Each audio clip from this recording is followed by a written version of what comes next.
Hello everyone, আপনাদেরকে আজকে নিয়ে যাব সুন্দর সুন্দর পুতুলের রাজ্যে। এত সুন্দর সুন্দর পুতুল দেখতে পাবেন আপনারা, এর সাথে সাথে আরও অনেক কিছু দেখতে পারবেন। চলুন আজকে দেখা যাক আমরা কোত্থেকে পুতুলটা পারচেস করেছি। তো আজকে আমরা চলে গেলাম টিং টিং করতে করতে ঢাকা নিউ মার্কেটে, এবং ঢাকা নিউ মার্কেটটা কিন্তু ঐতিহ্যবাহী একটা মার্কেট। এত বড় গেট!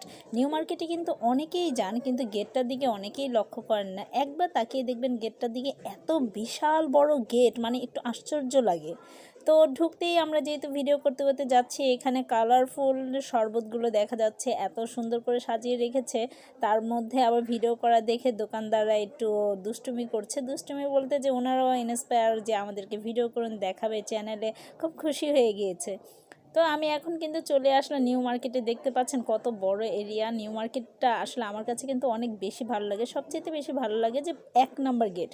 নিউ মার্কেটে কিন্তু 4-5টা গেট আছে, তার মধ্যে 1 নম্বর গেটের মধ্যে আমার কাছে অনেক বেশি ভালো লাগে প্লেসটা। কেন জানি না, হয়তো পরিবেশের জন্য। তো আমরা ঢুকতেই চলে গেলাম একটা পুতুলের দোকানে। এই যে হলুদ হলুদ দেখা যাচ্ছে, এটা কিন্তু পুরোটা একটা কলা, মানে পুতুলটাকে কলা বানিয়ে রেখেছে। তো এত সুন্দর সুন্দর পুতুল, মানে এখানে অনেক কিছু বানিয়ে রেখেছে, পোকা মাকড় সব কিছু। তো আমার সবচেয়ে বেশি ভালো লাগে এই পুতুলের দোকানগুলো, যে পুতুলগুলো এত সুন্দর সুন্দর ডিজাইনের।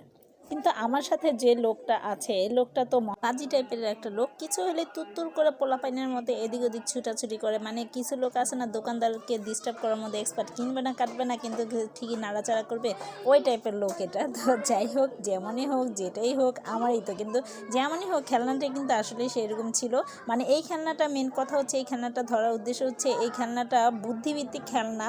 আমরা কিন্তু বাচ্চাদেরকে অনেক ধরনের খেলনা দিয়ে থাকি, কিন্তু সেগুলোর মধ্যে কি বাচ্চারা স্মরণশক্তি বিকাশ পাবে কিনা, সেই টাইপের খেলনা আমরা দিচ্ছি না। তো এখানে নিউ মার্কেটে কিন্তু অনেক টাইপের খেলনা পাওয়া যায়। এই যে দেখেন, জিরাফের হাত টেনে লম্বা করা যায়, কীরকম দুষ্টু টাইপের খেলনা। এই যে দেখেছেন হাল্কম্যান, স্পাইডারম্যান, তারপর সুপারম্যান, এই খেলনাগুলো, এই পুতুলগুলো কিন্তু মাত্র 150 টাকার মধ্যে আপনারা নিউ মার্কেটে পেয়ে যাবেন।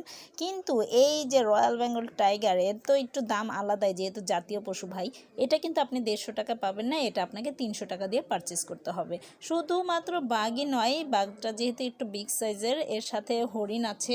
হরিণগুলো কিন্তু আপনার 300 টাকার মধ্যেই নিতে হবে। কিন্তু এছাড়া যে নিচে ঝুলানো যেই পুতুলগুলো আছে, ভ্যারাইটিস রকমের পুতুল, মানে তিমি মাছ, হাঙ্গর মাছ, একটা নাক মোটা, মুখ মোটা, চোখ মোটা, এই পুতুলগুলো, এগুলো কিন্তু 150 টাকার মধ্যে আপনারা পারচেস করতে পারবেন নিউ মার্কেটে।